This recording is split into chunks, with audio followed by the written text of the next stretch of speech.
Welcome back to the show, everyone. Today we're taking you on a bit of a road trip because it's a long weekend. A lot of people go down to the U.S., to Washington, Oregon, everything else. So we thought we could highlight some things from that region. That's right. Local brands to the Pacific Northwest. And Adele Chan is here to tell us more. How are you? Very well. How are you? So we've got a map. Yes. What are we talking about today? We are talking about the Pacific Northwest because there's some great local brands down there. And like you said, people might be going on a road trip. So heading to Seattle, Portland, you might be able to find some. And this is a road trip that a lot of people take because there's so much stuff down there. Exactly. It's such a beautiful area. It's such a gorgeous drive, or a train trip down there as well. And no tax in Oregon. Hooray! Yay! So where are we starting today? We are starting with Pendleton, Beaver State. So Pendleton woolen blankets. It's 5 generations of the Bishop family. They first started making blankets for the Native Americans. Yeah.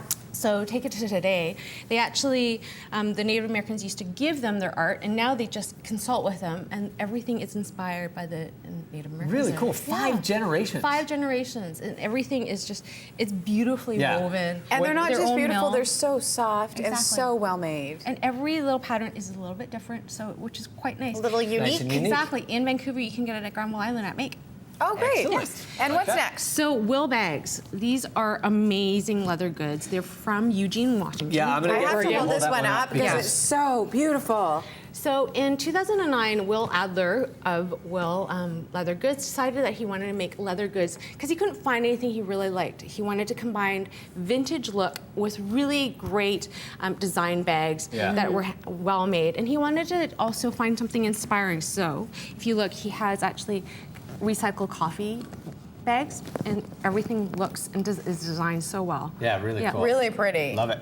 Over to the Holden stuff? Yes, Holden is a fantastic outerwear line. It's started by a professional snowboarder and a designer, and this is based out of Portland, Oregon.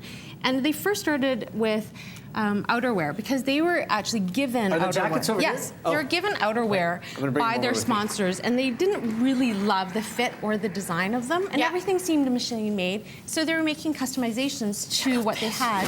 So they decided to make their own line. Why not? I love all of them, but this is a really, really cool jacket. Really fashion forward, too. Exactly. Yeah, I was going to say, you can see that, you know, these are obviously extremely usable if you're outdoors and doing stuff, but the design is just next level. So they marry design and technology together. They've also started going into streetwear, so they've done the same thing. With those jeans that are hanging there, Mike, they actually have a coating on it, so it wicks away moisture, so if you're walking in the rain, you will go to work dry. Perfect for the Pacific Northwest. Can we prove this? How do we where's ice?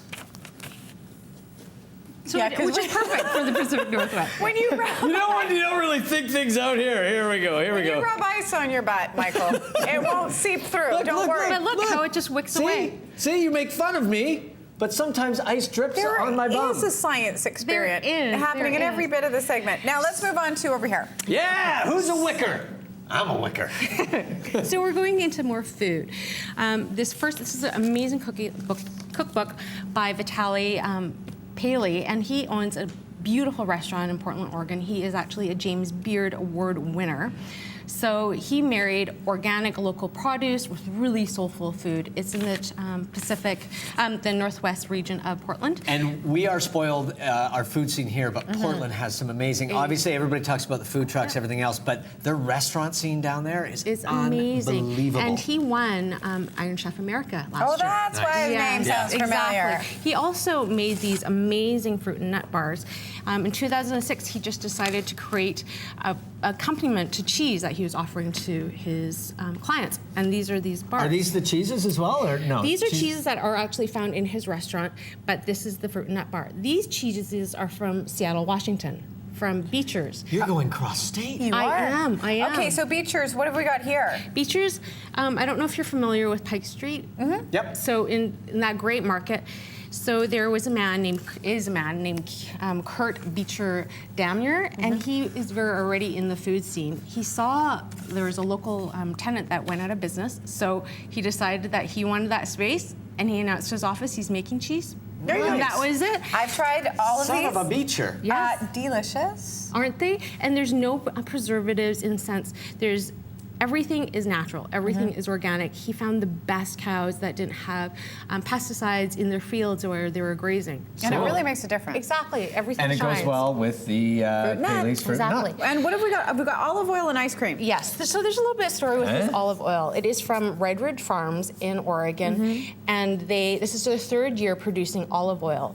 This olive oil is used at Paley's, but it's also used in the next thing, the ice cream at Salt and Straw, and Oprah deemed their olive oil ice cream one of her favorites. Olive oil ice cream. Is it olive oil flavors or just olive oil in the There's ice cream? olive oil in the ice cream, which imparts the flavor. Isn't it good? But this ice Holy cream, strawberry. isn't it amazing? It's That's from- not like any other strawberry ice cream I've ever had. It isn't. Everything, Wow. again, is they source locally, produce fruits and vegetables or what have you, whatever is in their ice cream. But it's also 17% milk fat.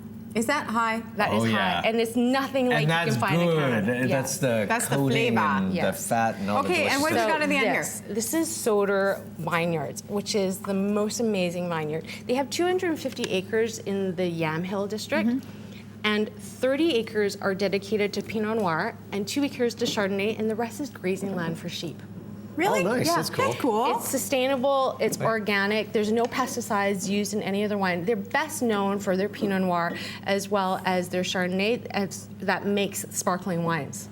Beautiful. So it's beautiful. Well, and Oregon, of course, is the perfect, one of the best growing regions for Pinot Noir and Exactly, just for because- Cabernet for that matter yeah, as well. But So I think we almost have the makings of a little dinner party here. So Yes. what we're going to do is take a break. We're going to eat all the ice cream, cheese, fruit nut bread, and sea well, salt with carrot. drink all the wine. Adele, thank you Thank you as for having me always. Our pleasure. We're going to take a quick break. We'll be back with more Urban Rush right after this. Don't go away.